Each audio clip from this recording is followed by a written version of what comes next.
কুলতলি, যা সুন্দরবনে অন্যতম প্রবেশদ্বার বলে পরিচিত।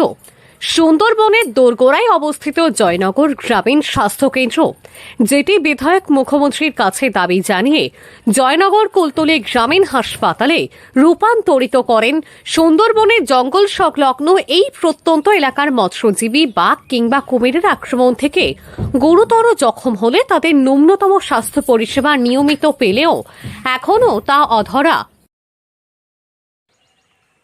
13টি অঞ্চল নিয়েই কুলতলি বিধানসভা এবং সেই কুলতলি বিধানসভার যে একটি মূল স্বাস্থ্যকেন্দ্র বা হসপিটাল, সেটি আমরা সকলেই জানি জামতলাতে অবস্থিত।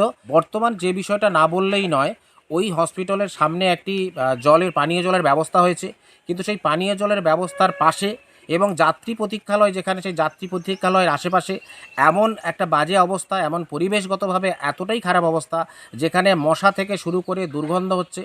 যে সমস্ত পরিষেবা নিতে, স্বাস্থ্য পরিষেবা নিতে যারা যাচ্ছে, যারা হসপিটালের মধ্যে আছে তাদের তো যেমন বেহাল, যারা বাইরে প্রতীক্ষালয়ে থাকবে তাদেরও এতই দুর্গন্ধ, সেখানে থাকতে অসুবিধা হচ্ছে। এই মুহূর্তে বেহাল স্বাস্থ্য পরিষেবা, ছড়িয়ে ছিটে আছে জঞ্জাল, আবর্জনা এবং মশা তৈরির মাধ্যম। সাধারণ মানুষজন নিয়মিত স্বাস্থ্য পরিষেবা থেকে বঞ্চিত, এমনকি গর্ভবতী ও প্রসূতি মায়েদের জন্য বরাদ্দকৃত মাতৃযান তাও মিলছে না এই মুহূর্তে।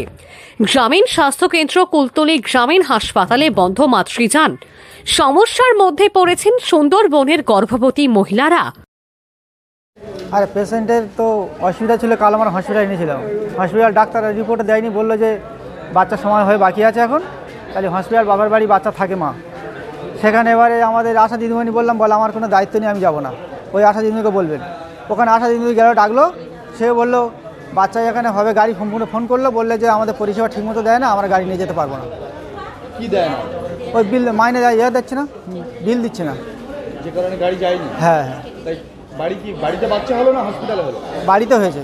তারপর কি করলেন? তারপর বাড়ি টোটো ছিল, ভাড়া করে নিয়ে এসেছি হসপিটালে। টোটো করেই আনলেন? টোটোই করে আনলাম। অ্যাম্বুলেন্স যায়নি বাড়িতে? যায়নি। কি নাম আপনার? আমার নাম শাহাবুদ্দিন মণ্ডল। কুলতলি ব্লক জুড়ে যে 16টি মাতৃযান গাড়ি চলে, সেই গাড়ির বন্ধ করে দিয়েছেন গাড়ির চালকরা। অভিযোগ, দীর্ঘদিন ধরে বকেয়া টাকা পাচ্ছেন না, আর সেই কারণেই তারা গাড়ির খরচ বহন করতে না পেরে গাড়ি বন্ধ করার সিদ্ধান্ত নিয়েছেন। এতে সমস্যায় পড়েছেন সুন্দরবনের মানুষজন। জামতলা হাসপাতালে প্রতি মাসে প্রায় 200টি গর্ভবতী মায়ের প্রসব হয় গড়ে। এই হাসপাতালে 6 থেকে 7 জন গর্ভবতী মহিলা, তারা কুলতলি ব্লকের বিভিন্ন প্রান্ত থেকে আসতেন, যার জেরে চরম দুর্ভোগে পড়েছেন গর্ভবতী মহিলা থেকে এলাকার বিভিন্ন রোগীরা। এই সমস্যা কবে মিটবে, সেই দিকেই তাকিয়ে সুন্দরবনবাসী। দক্ষিণ 24 পরগনার কুলতলি থেকে সুমন সাহার রিপোর্ট, লোকাল 18 বাংলা।